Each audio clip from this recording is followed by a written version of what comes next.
The Vandals were a Germanic people who emerged from northern Europe.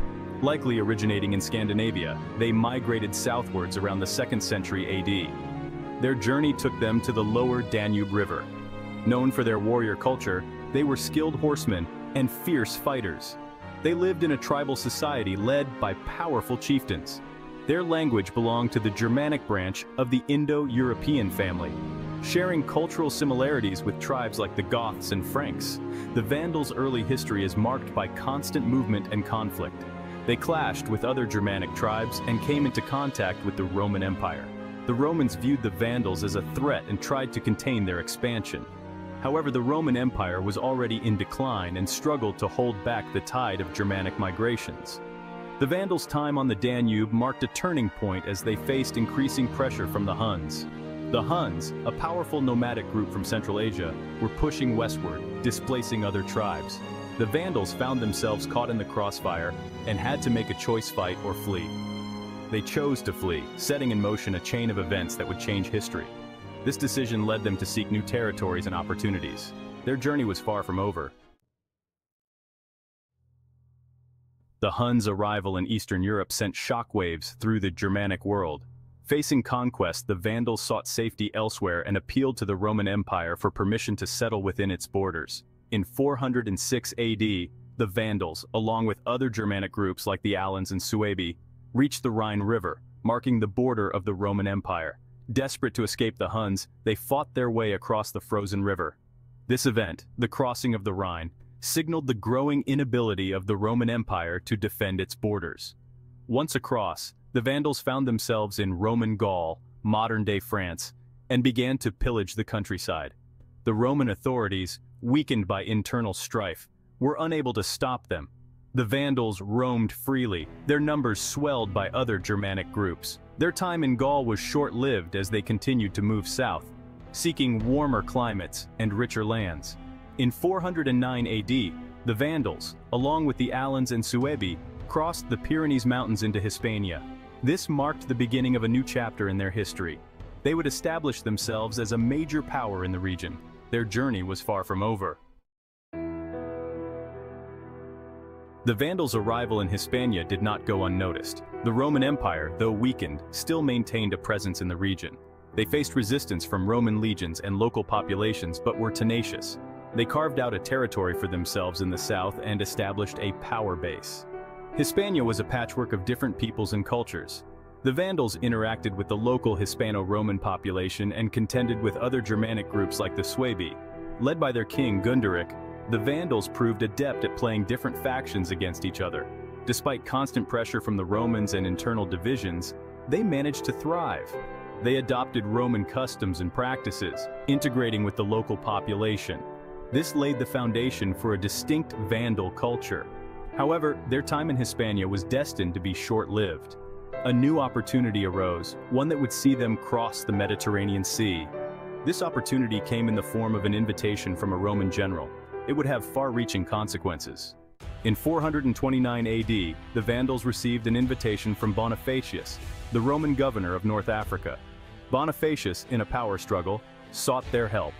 Led by King Gaiseric, the Vandals saw an opportunity. They crossed the Strait of Gibraltar and landed in North Africa. Their arrival threw the region into chaos. Exploiting the chaos, they defeated Roman forces and captured key cities. Despite setbacks, the Vandals continued their campaign. Gaiseric aimed to establish an independent kingdom. He built a powerful fleet, challenging Roman dominance. Their conquest marked a turning point, transforming them into a major Mediterranean power.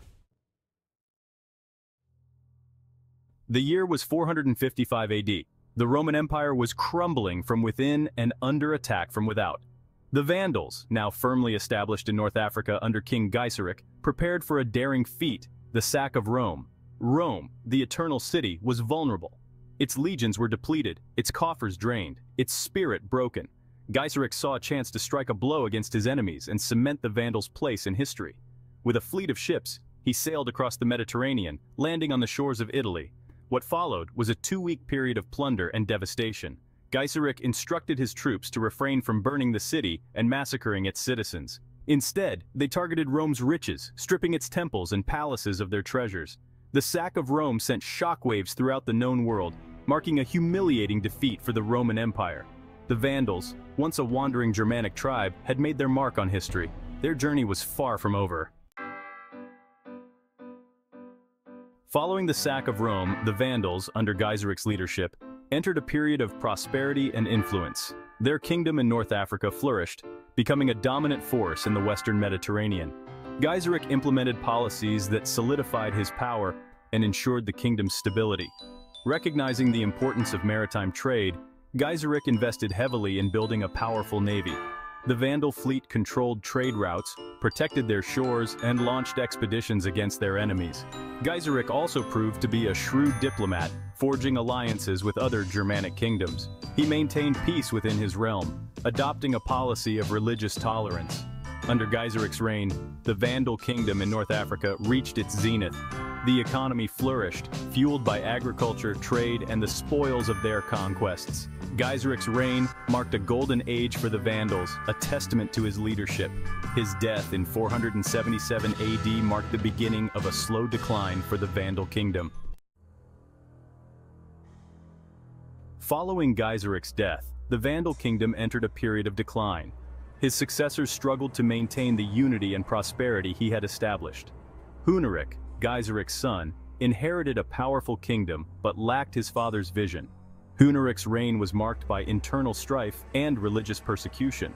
A devout Arian Christian, Huneric persecuted his Catholic subjects, alienating a significant portion of the population. This sparked resistance and rebellion within the kingdom. Roman authorities provided support to the rebels, weakening the kingdom further. Huneric's death in 484 AD brought a temporary reprieve, but the kingdom never regained its former strength. The seeds of decline had been sown.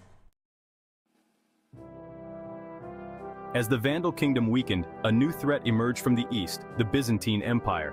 In 533 AD, the Byzantine Emperor Justinian I launched a campaign to reconquer North Africa. Led by General Belisarius, the Byzantine army landed in North Africa, aiming to crush the Vandals.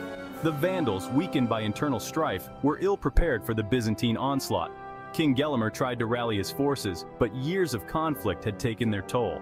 The Vandal army was no match for the disciplined Byzantine legions. The Byzantines won a decisive victory at the Battle of Ad Decimum, ending Vandal rule in North Africa. The Vandal kingdom, once a symbol of Germanic power, was extinguished after a century of dominance. The Byzantine victory marked the beginning of a new chapter in North Africa's history. The Vandals, often remembered for their sack of Rome, deserve a more nuanced examination of their legacy. While their reputation as ruthless barbarians persists, their impact on Western Europe extends beyond destruction. During their reign in North Africa, the Vandals adopted Roman customs, language, and administrative practices. This fusion of cultures created a unique Vandalic identity. Their dominance in the Western Mediterranean fostered trade and cultural exchange. Their naval innovations influenced shipbuilding techniques and naval warfare tactics. The Vandals' conquest of North Africa contributed to the fall of the Western Roman Empire. Their success paved the way for other Germanic tribes to establish their own realms. The Vandals played a significant role in shaping the political and cultural landscape of the 5th and 6th centuries. The image of the Vandals in popular culture has long been shaped by their infamous sack of Rome. The term vandalism denotes senseless destruction, but this portrayal belies the complexities of their history. In recent years, there has been a growing effort to reassess the Vandals' place in history. Historians are highlighting their achievements in governance, maritime trade, and cultural fusion. They are being recognized as a vibrant and adaptable people who left a lasting impact on Western civilization. This shift in perspective is gradually filtering into popular culture. Historical novels, documentaries, and video games are beginning to portray the Vandals with greater nuance. The Vandals are slowly shedding their image as mindless barbarians. The Vandals, a Germanic tribe whose name became synonymous with destruction, deserve a closer look. Their story, spanning centuries and continents, is a testament to their resilience and lasting impact on Western civilization. From their origins in Northern Europe to their conquest of North Africa, the Vandals left an indelible mark on the world stage. While their sack of Rome cemented their reputation as ruthless barbarians, their reign in North Africa tells a different story. Under King Gaiseric, they established a powerful and prosperous kingdom. The Vandals' story reminds us that history is rarely black and white. They were a complex and fascinating people who experienced periods of greatness and decline. Their legacy is slowly being re-evaluated, revealing a nuanced and multifaceted people who played a pivotal role in shaping European history.